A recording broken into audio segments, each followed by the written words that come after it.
Artemis 2 নামটা শুনলেই কেমন একটা উত্তেজনা কাজ করে, তাই না? আর করবেই বা না কেন?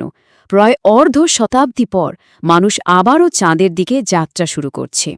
চলুন এই ঐতিহাসিক মিশনের একেবারে ভেতরে প্রবেশ করা যাক। এটা কিন্তু শুধু একটা মহাকাশযান উৎক্ষেপণ নয়, এটা হলো ৫০ বছরেরও বেশি সময়ের একটা নীরবতা ভাঙার গল্প।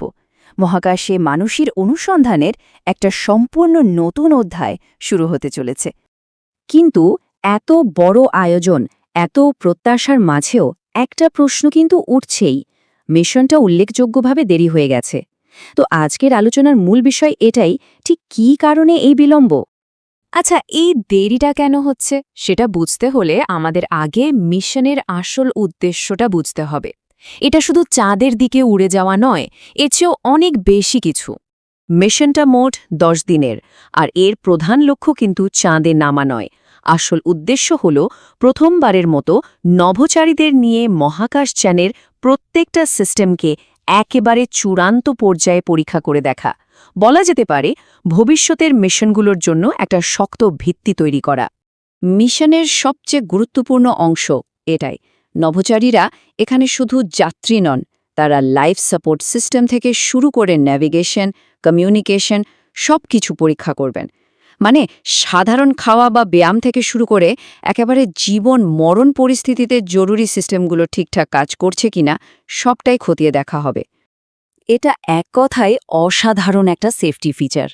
একবার ভাবুন তো, কোনো ইঞ্জিন ছাড়াই শুধুমাত্র পৃথিবী আর চাঁদের মহাকর্ষীয় টানকে কাজে লাগিয়ে নভোযানটা একদম নিরাপদে পৃথিবীতে ফিরে আসবে, অনেকটা অদৃশ্য এক হাতের টানের মতো।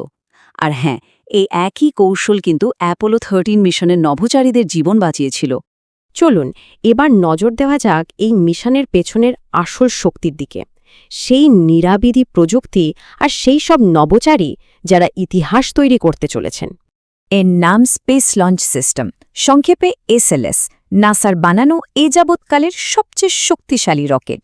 এমনকি অ্যাপোলো যুগের কিংবদন্তি স্যাটার্ন 5 রকেটের চেয়েও বেশি শক্তিশালী।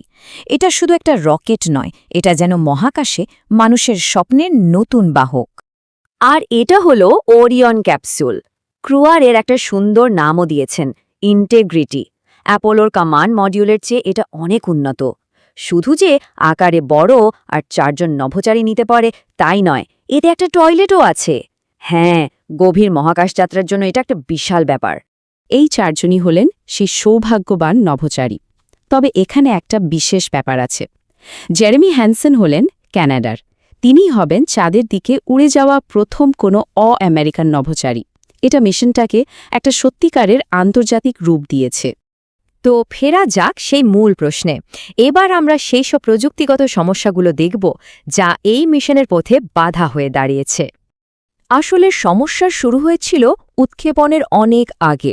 ফিউয়েলিং টেস্টের সময় তরল হাইড্রোজেনের লিক ধরা পড়ে, আবার একটা জরুরি হিলিয়াম ভালভও কাজ করছিল না।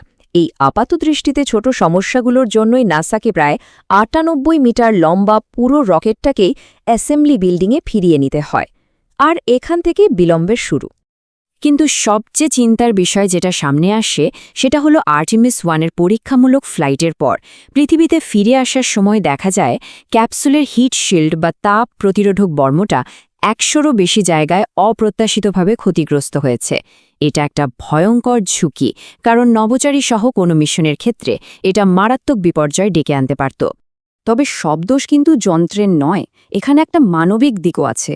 ব্যাপারটা হলো, এই এসএলএস রকেট এতটাই জটিল আর ব্যয়বহুল যে এটা খুব কমই উৎক্ষেপণ করা হয়।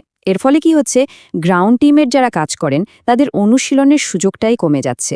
আর এই কম অনুশীলনের ফলে তাদের দক্ষতায় যে ঘাটতি তৈরি হয় সেটাকে বলা হয় স্কিল অ্যাট্রফি।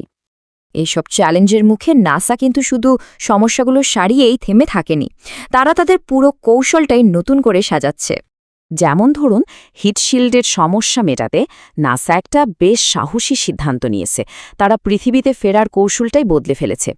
আর্টেমিস 2 এখন অনেক বেশি খাড়া পথে প্রবেশ করবে, যা নভোচারীদের জন্য শারীরিকভাবে কষ্টকর হলেও ক্যাপসুলের হিটশিল্ডকে সুরক্ষিত রাখবে। ঝুঁকি আর নিরাপত্তার মধ্যে এক দারুণ ভারসাম্য।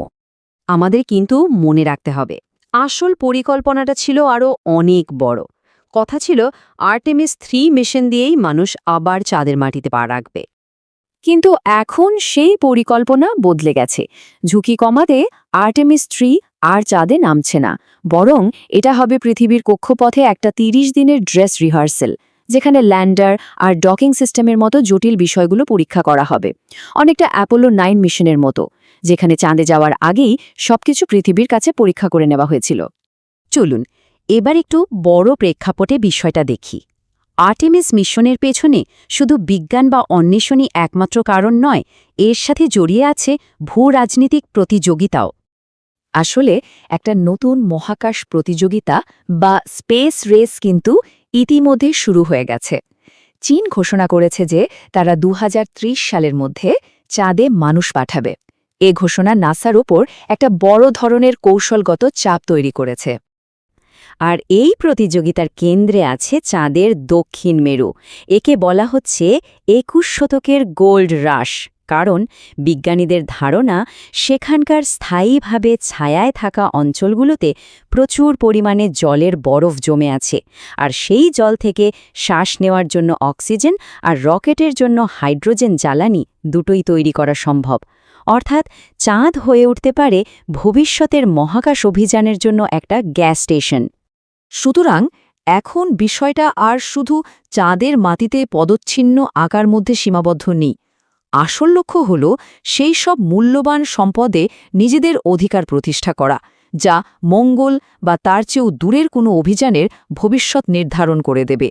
তাই আর্টেমিস এখন একটা কৌশলগত প্রয়োজন। তাহলে সব মিলিয়ে চাঁদে ফেরার নতুন পরিকল্পনাটা এটাই, অনেক বেশি সতর্ক, অনেক বেশি ধাপে ধাপে এগোনোর পরিকল্পনা। প্রতিটি মিশন পরের মিশনের জন্য পথ তৈরি করবে, যাতে ঝুঁকি কমে এবং সাফল্য নিশ্চিত হয়। আর এখানেই আমরা একটা খুব বড় প্রশ্নের সামনে এসে দাঁড়াই। একদিকে নিরাপত্তা, আর একদিকে এই নতুন মহাকাশ দৌড়ে জেতার তাগিদ।